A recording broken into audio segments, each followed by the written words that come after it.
Greetings and welcome to Nathan Lyle Official. If you've never seen my face in a video before, my name is Nathan Lyle. This is my personal channel where I upload vlogs, reviews, sketches, whatever happens to catch my fancy. This particular video is part of a series called The Naked Truth by Trisha Hirschberger, and this week she talked about the last decade of her life, some of the milestones, and I watched it this morning and I just knew I had to put up a video. And yes, I know I watched it a week late, but in my defense, Trisha, it's entirely your fault, because your stream starts right when I leave for work, and I've never had a Saturday off. 4.5 years at the job, I've only ever had one Saturday off, and that's because we were closed that day. So anyways, let's talk about the last 10 years of my life and some of the huge milestones. But I'm going to go ahead and say, for the record, I'm just going to give you the Cliff Notes version. I'm not going to go too much in depth because then you'd have nothing to read about. In my autobiography, Everything is Impossible. Available in multiple online sources, including Amazon.com, BarnesandNoble.com, and PrintShopCentral.com. So, let's talk about 2010, which, to begin with, I'm turning 30 next year, so I really do feel like it's a new chapter in my life. And honestly, earlier today, I was listening to Gavin DeGraw, I Don't Wanna Be. And that's the first time in my life that I've ever listened to that song and really felt like, yeah, I feel that way right now. And so, quick recap of my life and how I got to that point. First 10 years, elementary school, I had fun. I can't tell you what other people thought about me. Other than the fact that I had a grandmother beating my ass every single day, it wasn't half bad. Middle school and high school, well, hell. That's a decade of my life that if I could, fuck it. Let's just erase that whole goddamn thing from my memories. But then, at 20 years old, technically at 19 when I started the year, because in 2010, January, I was working at a restaurant, a bar. It was a bar and grill. I was washing dishes on weekends, living in Wisconsin at the time. And then in February, I emptied out my bank account, packed one suitcase full of clothes, and bought a plane ticket, flew down to LA. And I was there for a month, completely ran out of money with no success with any kind of job search at all. Ended up just getting on a bus back to San Antonio, where I lived with my mom for 3 months, and it was not easy. And in fact, there was a fist fight. And and then it got to a point that she couldn't pay the rent. I still had not had a job, and we ended up going to a place called Haven for Hope, which is a transformational center for homeless people. So I lived at Haven for Hope for 2 years, and then they helped me they got me into college. They helped me find a job and get my first apartment. So yeah, 2010 moved into Haven, 2011 started college, 2012 got a job, got this apartment, and I've been here ever since. So yeah, it's good 7 years in this place. 7.5 now, because I moved in July, and it's December, almost Christmas. Also, I forgot to mention, it's 12:30 in the morning. I just got home from work. It's actually about 12:50, actually. Yeah. It's 1 in the morning. We'll just say it's 1 in the morning. And I know, we're supposed to be naked for these videos, but it's like 40 degrees, and I'm not turning on my AC, so just trust me when I say I'm naked under these blankets. So 2012 moved into this apartment, was going to college, and 2012, 2013, 2014, I'm just 2012, 2013 is just it's basically just, if I'm not at college and I'm not at work, I'm probably either asleep or finishing my homework. It's one of the two. Like, there was no in between. Either you sleep or you do homework. Those are the only options. Unless you want to be that guy that's in your English class working on your science homework, and then you're in science class working on your history homework. I didn't want to be that guy. But, so yeah, just college, work, building up my bank account, saving up. Because in the summer of 2014, I quit my job. It was in July I quit. Got my last paycheck at the beginning of August. And because I was in my final semester of college, focusing on my internship that I had started, which, I had fun. I learned a lot. I earned no money, and it ended up going nowhere. I mean, I had one opportunity which I wish I had taken, because the guy who was in charge of my internship did offer to just introduce me to his friend, who was like, hey, if you come here and just do a little work, show me what you got, you could earn a full-time job. I said no because I wanted to try and make it on my own. That didn't work out. Did not get a job, though I'm proud of the fact that I went from August 2014 to September 2015, did not have a job, did not earn a single paycheck. I somehow managed to stretch my bank account that long, which it helps I'm in San Antonio, because LA or New York, I'd have never left the job in the first place. But like in San Antonio, I was able to just manage my budget, and living on the bare necessities, survived more than a year without earning a paycheck. That's probably the biggest accomplishment in my life, and it was a crazy ass thing to do, because it is a bad economy. It's hard to find a job. Like I said, luckily, from 2012 when I got the job, I spent every single second. Like, I made sure to put money from every single paycheck I got into a savings account. I'm building up. I was planning at some point in time to chase some sort of dream, but who'd have thought? An entire year, no job, not earning a paycheck. It was a lot of anxiety. Also, when summer came around, I went all of summer, like 3 straight months of 100 degrees every day. I'm in South Texas, okay? I did not turn on my AC once, because I'm trying to save some goddamn money. It was hell. But I survived, and I ended up, September 2015, landed the job I have now. Also, 2015 was when I started online dating, which I wonder if it's even worth mentioning, because still have yet to find a single date. And I've tried multiple sites, including paying for things like Zeus, eHarmony, and stuff. Turns out I'm as much of a loser on the internet as I am right now, evidenced by the fact that this YouTube channel, which I've probably forgot to mention in 2011 when I started school, I've got me a laptop, started uploading YouTube videos with a webcam. So yeah, this channel's been here for almost a damn decade. I've still got like 60 subscribers, which a lot of them might be old subscribers who just stopped being on YouTube, because I'm getting 2 or 3 views per video at most, except for special occasions when I do a specific video with a title like My First Anal, and then people start randomly get trafficking to that video for one reason or another. Wonder why.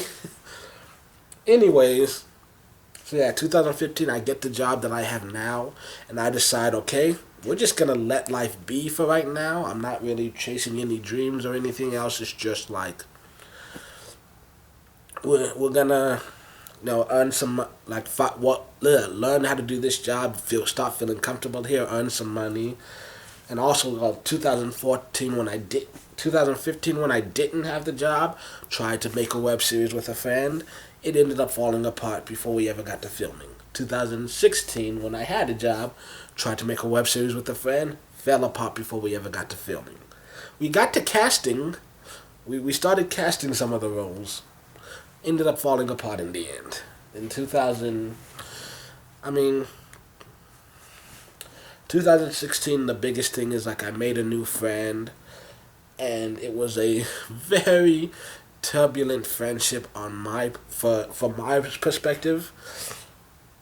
But yeah, made it, and then but I learned a lot from it. So I still consider it a big event. Now I grew a lot from meeting this person for both the good and bad things. And that's also 2016 first time I ever, well, not completely true, but yeah, it's the first time I went to, yeah, oh, that's how I should phrase it. 2016, the first time I ever went to Thanksgiving at someone else's house. Normally it's either I go to my grandmother's or we just don't do Thanksgiving. But 2016, I went to my friend's place for a Friendsgiving, and that was possibly the best Thanksgiving I've ever had in my life.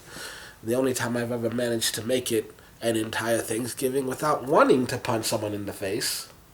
Oh, almost, because we did play a board game, and I lost. And so the person who ended up getting me kicked out of the game, like, I kind of wanted to punch them, but in my defense, it was like 1 a.m, and I'm very competitive and tired, so couldn't hide my emotions as well as I usually do. But yeah, in 2017, I was going through a really bad bout of depression, and I had about 3 months where I was feeling incredibly suicidal on a nearly daily basis, and I wasn't sure if I'd pull through. And then something happened. A girl rejected me, which doesn't seem like it would be a big event, and I guess especially for me, since it's literally what happens every single time I like a girl. It shouldn't have been a big deal, but it was, because I started writing music again. I got away from writing songs, focused on more long-form stories. But, I mean, for me, songwriting's always been just this very personal, very therapeutic thing. It's just like, I'm feeling some kind of way, so I write how I'm feeling. That's pretty much what I do with songs. And so, in the past, basically since moving out of Haven,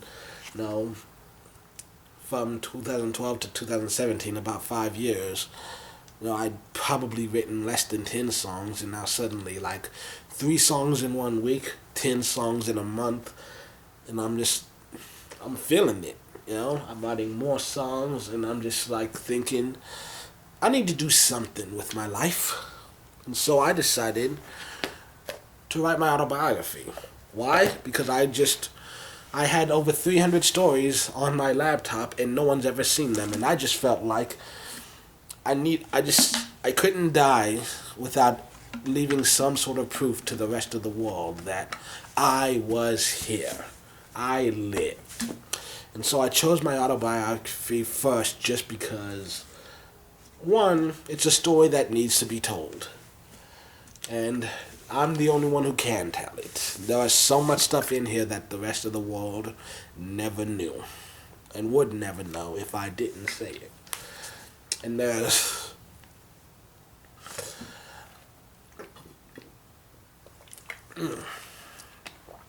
so much stuff in here that, like, the story would change to something completely different based on who you asked.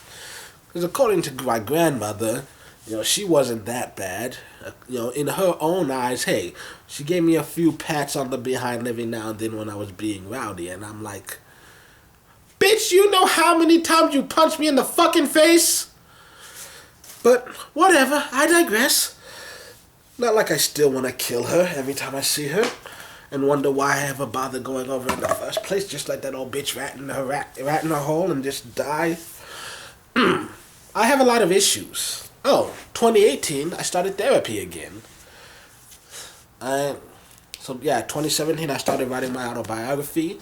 I hired some artists. 2018, I started therapy again. I finished the rough draft and then just kept editing my autobiography over and over again.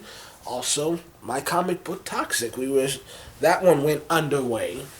And then 2019, what's happened? Well, I self-published my autobiography, Everything is Impossible. Available now in multiple sources, including Amazon.com, BarnesandNoble.com, PrintShopCentral.com. Also, you can have the ebook on places like Amazon Kindle. So, feel free to buy it. It's been a long-ass life. Very, very turbulent. I started going to therapy recently only because it's a lot of money. And I basically had to make a choice. Do I go to therapy or keep chasing my dreams? At this point in time, I'm like, I want to keep working towards these things. Also, 2019, it's not over yet. So I still got a week if I really put my mind to it, I could accomplish this. I'm working on my first fiction book. It's a story that it's been around since 2010, 2011. That when I first created it, and now I'm working on the rough final draft. I mean, it's gonna be edited a few times, but yeah, hopefully if I can finish like that, like the first final draft, that's another accomplishment to add to the list. But yeah, it's been a long road to get here.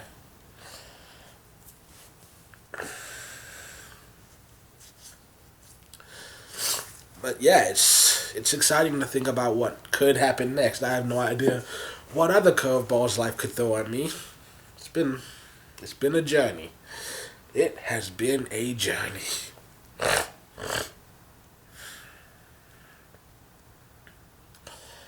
So, yeah, that's been my decade.